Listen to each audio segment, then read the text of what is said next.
All right, so in this problem, I'm going over problem number 3 on the box plots lesson. So the first thing we need to do is check to see if they are in order from least to greatest. So I go from 150 to 120. So that is wrong. So that means I need to rewrite them in order. So the smallest would be 120. So that one comes first. And then we have 124. And then 136. And then 150. And then 158, 162, 175, and 180. And then what I like to do is count how many numbers I started with. 1, 2, 3, 4, 5, 6, 7, 8. And then count the ones I rewrote. I should have 8. 1, 2, 3, 4, 5, 6, 7, 8. Now, if I didn't have 8, that means I left one of them out. All right, so then I'm gonna go ahead. The first two that I can get the value of right away is the minimum and the maximum. So the minimum is the smallest, which is 120. So that would be my minimum. And the maximum is the largest.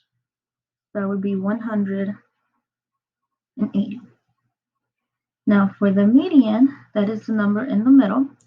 Now, since we have a total of 8 numbers, if I want to get to the middle, that means I'm going to end up with 2 since they are even. Since 8 is even, that means I am going to have 2 numbers in the middle.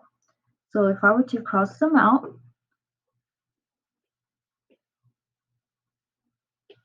and it's sliding again,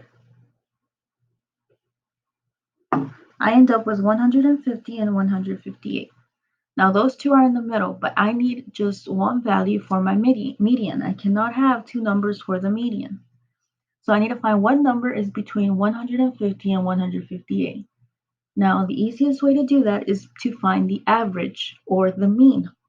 To find the mean, we add them all up. So we add 150 plus 158. 0 plus 8 is 8. 5 plus 5 is 10. Carry the 1. And 1 plus 1 is 2 plus 1 is 3. Now, then I need to divide by however many numbers I added. Since I added 2 numbers, I'm going to go ahead and divide by 2. 2 goes into 3 ones. 3 minus 2 is 1. Bring down the 0. 2 minus 2 into 10 goes 5. 2 times 5 is 10. 10 minus 10 is 0. Bring down the 8. And 2 goes into 8 4 times.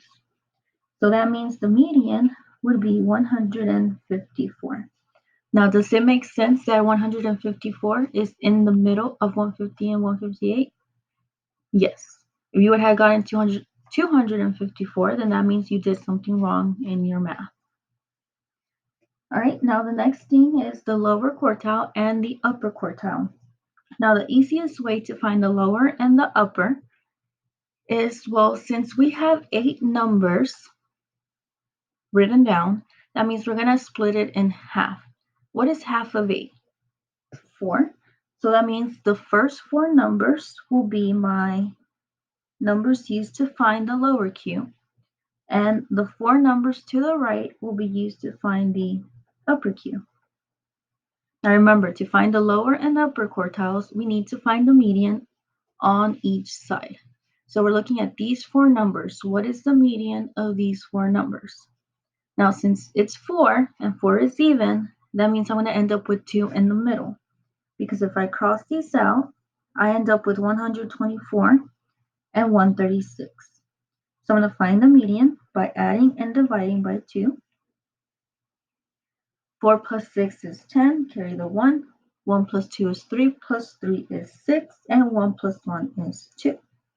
And then we divide 260 by 2. 2 goes into 2 1. We get 2, 0 left over. 2 goes into 6 3 times. We get 6, 0 left over. And then 2 goes into 0, 0 times. So we get 130 for my lower quartile. Now, does it make sense that 130 is between 124 and 136? Yes. Now